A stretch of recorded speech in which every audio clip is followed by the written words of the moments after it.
જો આ મારો મેલેડી નો મેડલ ઇન્ડિયન આર્મી ને રામ ભલે રામ રામ રામ. માતાજી, હું 18 વર્ષ જોબ કરીને પૂર્ણ સર્વિસ રિટાયર થયો છું. તો મારું નામ છે નરેશભાઈ કાંગસિયા.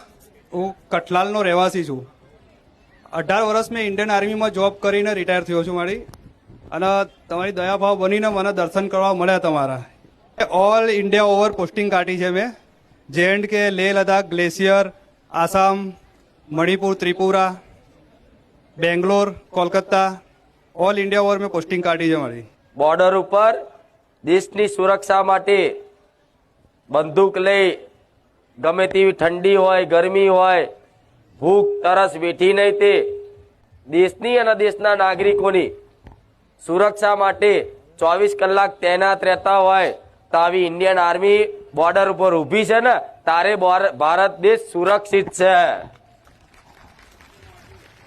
તારે આવા ધાર્મિક આયોજનો થાય છે, આર્મી બોર્ડર ઉપર રક્ષા કરે છે ત્યારે આવા ધાર્મિક આયોજનો થાય છે, આવી સભાઓ થાય છે.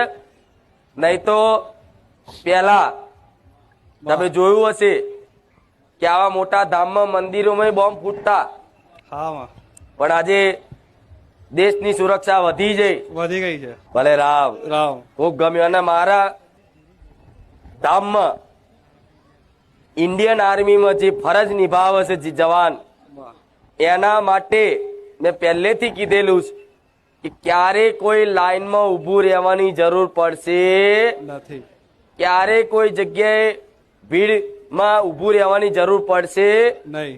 ખાલી એ કહેશે કે હું ઇન્ડિયન આર્મી છું, તરત મારા સેવકો મારા ધામમાં દર્શન કરવા લઈને આવશે.